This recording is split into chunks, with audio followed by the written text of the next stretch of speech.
বাড়ি কোথায়? Malda town. Malda town. কি করছো এখানে? পয়সা পয়সা নাই, হাঁটতে হাঁটতে চলে গেছি। মালদা টাউন বাড়ি? হ্যাঁ। এইটা নাও, খাবে? ঠিক আছে, খাবে একটু, হ্যান্ডসাপ করো একটু। একটু ফোন লাগাবা তো। নাম্বার মনে আছে? হ্যাঁ। এই ভাইয়ের বাড়ি হচ্ছে মালদা।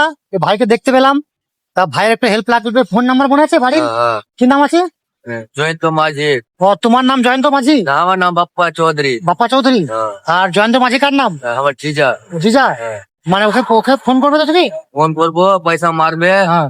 2000 টাকা মারতে বলবো, তুমি 500 টাকা খাইলো। না না, আমার লাগবে না, আমি দেখছি ফোন করে। কেউ ফোনও লাগিয়ে দেয় না। দিন থেকে মানুষটা হাঁটছে, আর বাবা ভাইও নাই, তাও টাকাও নেই যে বাড়ি যাবে। তা সকলকে জোরহাত করে বলবো ভিডিও একটু শেয়ার করবে।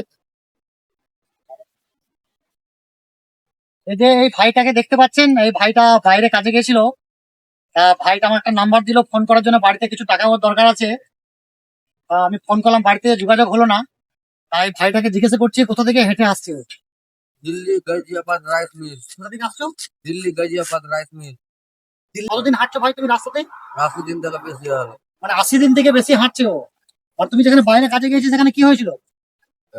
যেখানে কাজ করতে গেছিলাম, আমার একটু মানে কাজ করতে যে পেটের প্রবলেম হয়ে গেছে না, হাত দিয়ে পেটে হ্যাঁ। আর সেই তো দিয়েছে, আর আগে করে তোমার কাজ হচ্ছে, তারপর আর কেউ করে পয়সা দেখি টাকা দেয়নি? টাকা হাতে করে পয়সা দিই। এই ভাইটা বাইরে কাজে গেছিল, এই মালিক কাছে মানে একটা শরীরে অসুস্থ থাকার জন্য মালিকের কাছে টাকা চেয়েছিল। তা মালিক ওকে টাকা দেয়নি, উল্টোকে মারধর করেছে।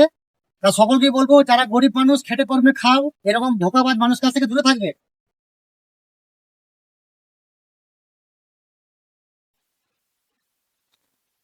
আর আমার কেমন সমর্থ, ওই ভাইটাকে আমি বাড়ি যাওয়ার জন্য, ওর মালদা বাড়ি 200 টাকা দিলাম। হ্যাঁ। না না না না, প্রণাম করতে না, প্রণাম করতে না ভাই।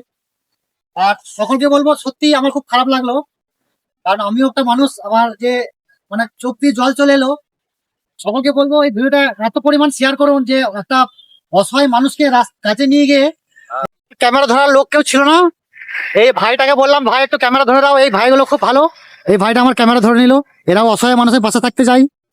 ওই অসহায় মানুষটাকে আমি 200 টাকা দেওয়ার পর এক বোন দাঁড়িয়েছিলেন, বোন খুব ভালো, বোন 100 টাকা দেয় ওই আমার কথাটা শুনে, মায়া দেওয়া দেখে। এবং ওখানে এক সিভিক ভাই দাঁড়িয়েছিলেন, সিভিক ভাই খুবই ভালো।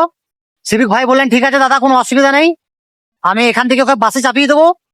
বাসে চেপে ও নওয়াভাটা নামবে, নওয়াভাট থেকে টোটো করে বর্ধমান রেল স্টেশনে যাবে, রেল ট্রেন থেকে টিকিট কেটে ও চলে যাবে মালদা। মানুষটা 180 দিন থেকে হাঁটছে রাস্তার মধ্যে, আর আমার সমর্থ অনুপাতে আমি হেল্প করলাম।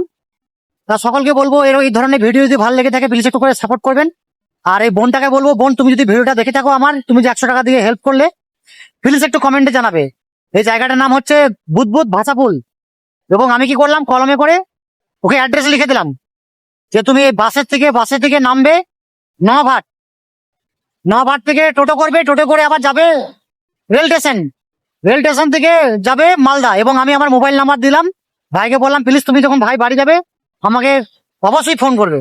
এবং আমি যদি কোনো খবর পাই, আপডেট পাই ও বাড়ি গেছে কি না গেছে, সকলকে অবশ্যই জানাবো।